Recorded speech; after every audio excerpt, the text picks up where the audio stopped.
Hello दोस्तों, study classes में आपका स्वागत है। हम आपके लिए लेकर आए हैं इडियम फ्रेजेस का पार्ट 3। इसके पहले हमने 2 पार्ट में करवा चुके हैं, पहले 2 पार्ट, और ये पार्ट 3 है। तो चलिए स्टार्ट करते हैं। और पार्ट 3 का पहला वर्ड है बून ब्लेसिंग इन डिस्कस, छिपा हुआ वरदान, हिडन ब्लेसिंग। इस तरीके से मान लीजिए कि बून कि कोई किसी ने वरदान दिया और वो वरदान डिस्कस में होता है छिपना। यानी कि वरदान कभी किसी को दिया जाता है, आशीर्वाद या कुछ दिया जाता है, तो वो मतलब दिखता नहीं है, वो एक तरह से छिपा हुआ होता है। तो उसको कर सकते हैं कि क्योंकि वो दिखता तो है नहीं कि हमने आपको आशीर्वाद दिया तो वो दिख रहा है, वो आपको आशीर्वाद मिलता है, वो आपको सही डायरेक्शन में बड़े बुजुर्ग का आशीर्वाद लेना चाहिए जो कि आपको सही डायरेक्शन में ले जाता है। ठीक है, उसे कहते हैं बून या ब्लेसिंग इन डिस्कस। नेक्स्ट है हमारा बोज़म फ्रेंड। बोज़म फ्रेंड होता है जिगरी दोस्त, फास्ट फ्रेंड। आप इसको इस तरीके से याद कर सकते हैं, बो मतलब होता है बोथ, बोथ सम, यानी सम दोनों समान, फ्रेंड यानी कि जिगरी दोस्त एक तरीके से है, तो यानी कि भाई जिगरी हैं, वो जो कहता है वो करता है, वो एक दूसरे में बहुत ज़्यादा, वो एक दूसरे के लिए जान भी देने के लिए तैयार होते हैं। ठीक है, तो इस तरीके से आप इसको याद कर सकते हैं, फास्ट फ्रेंड। नेक्स्ट हमारा ब्रेक द आइस, चुप्पी तोड़ना, to start a conversation. Break the ice, break the ice मतलब कि आप मान लीजिए कि किसी चीज़ को तोड़ना, मतलब वो चुप्पी साधे हुए है, तो उसको इसकी जगह स्माइल, आइस स्माइल, यानी कि क्या है कि वो कब से हंस नहीं रहा है, तो उसको आप इस तरीके से किए कि उसने स्माइल कर दिया, स्माइल कर दिया, तो यानी कि उसने हंस दिया यानी कि चुप्पी को तोड़ दिया। ठीक है, तो आप इसको इस तरीके से स्टार्ट करें, to start conversation.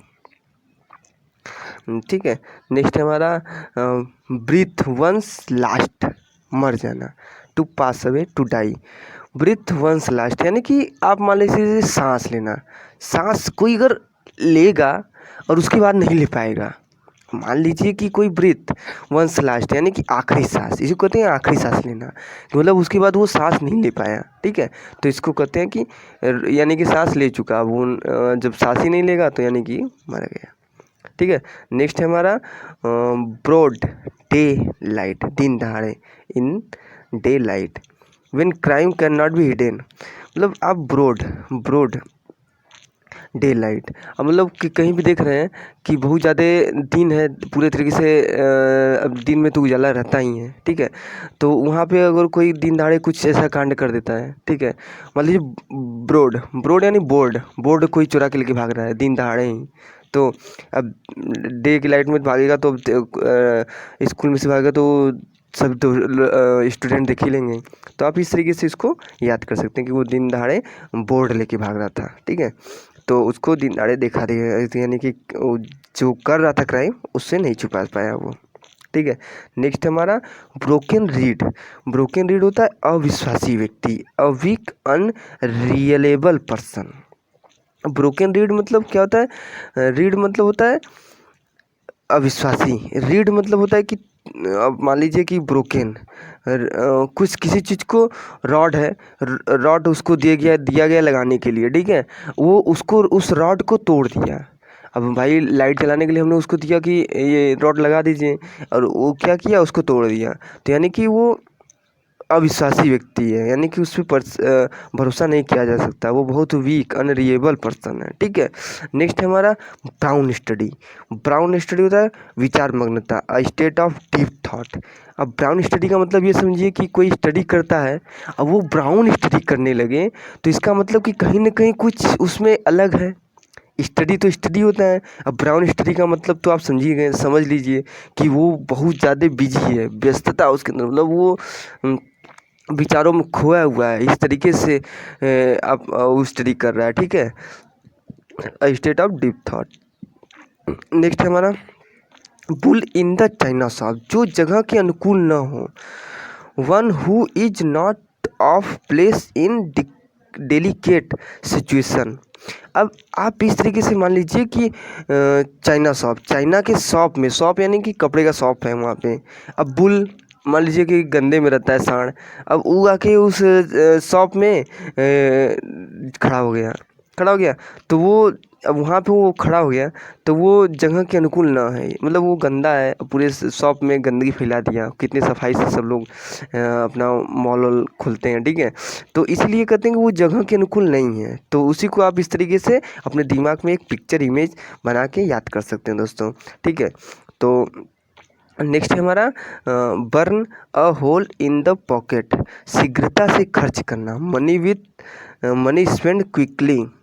Burn a hole in the pocket यानी कि आप मान लीजिए कि आप वो क्या नाम है, बर्न यानी जलना, होल जल के कहीं पे मान लीजिए आपके पॉकेट में आपका पॉकेट जल के जल गया, उसमें एक होल हो गया, ठीक है। तो उसमें आपका पैसा ही नहीं बचा कोई, ठीक से। या तो आप उसको इस तरीके से मान लीजिए कि खर्च कर दिए, या तो वो गिर गया, ठीक है। तो क्योंकि अगर होल रहेगा तो पॉकेट में रखेंगे तो वो जाहिर सी बात है कि उसमें पैसा नहीं बचेगा, ठीक है। तो आप इस तरीके से एक इमेज दोस्तों बना सकते हैं। Money spend quickly, burn one's figure, खुद का नुकसान कर बैठना। To get on self into trouble, मतलब बर्न वंस फिंगर मतलब अब मान लीजिए कोई अपना उंगली जला ले, ठीक है। तो अब गुस्सा है या किसी कारणवश वो अपने उंगली को जला दिया, ठीक है। तो वो यानी कि वो अपन जलाया तो उसमें दूसरे क्या नुकसान, वो तो अपना ही नुकसान कर लिया कि उसके पास उंगली जल गई, उसको वो खराब हो गया वो, ठीक है। नेक्स्ट है हमारा burn the candle at both ends, फिजूल खर्ची करना। टू वेस्ट मनी, मतलब अब मान लीजिए कोई कैंडल है, ठीक है। तो कैंडल तो अब ऊपर से जलाएंगे तभी धीरे धीरे धीरे धीरे धीरे जलते हुए आराम से जलते हुए रोशनी करते हुए आएगा। अब क्या है कि अब उसको सोचेंगे कि दोनों तरफ से उसको हम जला दें, नीचे आग में रख दिए और ऊपर उसको जो जो ऊपर से रोशनी देती है उसको जला ही रहे हैं। तो आप सोचेंगे कि दोनों तरफ से जलाएंगे तो बहुत अच्छा आग देगा, अरे रोशनी देगी, जो कि वो जलना था 1-2 घंटे तो 5-10 मिनट के अंदर जल के ख़त्म हो जा रहा है। तो यानी कि एक तरीके से अब दोनों तरफ से खर्च हो रहा है स्पीड में, तो उसको कहते हैं या तो उसी को खर्च हो गया जल्दी से, तो यानी कि टू वेस्ट मनी, यानी कि आपने उसको वेस्ट कर दिया, तो पैसा भी बर्बाद हो गया आपका, ठीक है। कैंडल आप तो बर्बाद कर रहे हैं, यानी कि पैसा भी बर्बाद हो रहा है। नेक्स्ट हमारा बर्न द मिडनाइट ऑयल, देर रात तक मेहनत करना, labouring studying till late night, मतलब आप इस तरीके से याद कर सकते हैं इसको कि मिडनाइट ऑयल, आप मान लीजिए दिया जला दिए, उसमें ऑयल डाल दिए, ठीक है। अब वो बहुत रात तक जलता है, और जितना देर तक वो जलता है आप उतनी देर तक पढ़ते हैं। तो ठीक है, आप उस तरीके से उसमें उस दिए में तेल डाल रहे हैं कि जितना देर तक रात तक ही जलेगा और रात तक हम मेहनत करेंगे, पढ़ेंगे, ठीक है। या तो कहीं पे काम लगा है उसको, उस मेहनत से उस कार्य को करेंगे, ठीक है। तो आप इस तरीके से इसको दोस्तों एक इमेज के तौर पे याद कर सकते हैं। नेक्स्ट हमारा बर्निंग क्वेश्चन, ज्वलंत प्रश्न, ठीक है दोस्तों, हॉट इशू। आप इस तरीके से मान सकते हैं कि बर्निंग क्वेश्चन क्या होता है, वही है कि मतलब कि कोई अब क्वेश्चन जो है कि साधारण पूछेगा तो ठीक है, अब कोई आग लगाने वाला क्वेश्चन कि मतलब आपसे पूछ दिया जाए कि आपकी गर्लफ्रेंड को वहाँ पे हमने देखा है, ठीक है। अब 20 लोग बैठे हैं गर्लफ्रेंड के साथ होटल में, आपको साथ देखे थे ऐसे ऐसे, अब वो क्वेश्चन वहाँ पे ऐसा कर दिया तो वो कौन थी। अब वहाँ पे वो क्वेश्चन समझ लीजिए आपको आग लगाने वाले क्वेश्चन हो गई, क्योंकि आप कोई देख नहीं रहा है कि मतलब किसके सामने क्या नहीं है, क्या बोलना चाहिए, इसको क्या नहीं चाहिए, वो एक मैटर बना दिया, हार्ट मैटर, यानी कि इसी को कहते हैं बर्निंग क्वेश्चन। नेक्स्ट है हमारा बरी द हैचेट, दुश्मनी खत्म करना। टू एंड अ हॉस्टिलिटी, आप इसको इस तरीके से मान सकते हैं, क्योंकि देखिए हैचेट मतलब होता है कुल्हाड़ी, बरी द हैचेट मतलब कुल्हाड़ी से किसी को मार दिया गया था, ठीक है। तो मार दिया गया था तो उसी से दुश्मनी होते हुए आ रही थी, ठीक है। लेकिन कुछ लोग मिले, बोले कि भाई देखिए वो तो गलती कर ही चुका है, या तो आप इस कुल्हाड़ी से इसको ही मार दीजिए या तो फिर बराबर हो जाए, ठीक है, या तो आप उसको माफ़ कर दीजिए। तो इसलिए कहेंगे चलिए ठीक है कोई बात नहीं। तो उन्होंने कह दिया छोड़िए, इसको बरी कर दीजिए। बरी मतलब कि आज़ाद कर दीजिए सबसे, ठीक है। तो दुश्मनी ख़त्म करना, बरी मतलब आज़ाद करना। तो दुश्मनी कुल्हाड़ी से मारने की जो दुश्मनी थी वो ख़त्म हो गई, ठीक है। तो दुश्मनी ख़त्म करना, to end a hostility. Next है हमारा बाई फिट्स एंड स्टार्ट्स, रुक रुक कर अनियमित रूप से, इरेगुलरली। मतलब कि आप इस तरीके से मांग सकते हैं कि by hook and by crook, किसी भी तरीके से, यानी कि उसको फंसा के या टांग के, किसी भी तरीके से, सही गलत तरीके से, किसी भी चीज़ तरीके से उसका डिश आना चाहिए, क्योंकि वो डिश के लिए पागल है, वो क्रिकेट देखने के लिए। इसलिए राइट और रॉन्ग किसी भी तरीके से उसको उसका डिश, टीवी ख़राब हो गया यानी कि एंटीना जो, उसको सही करिए, ठीक है। किसी भी तरीके से आप इस तरीके से याद कर सकते हैं दोस्तों, ठीक है।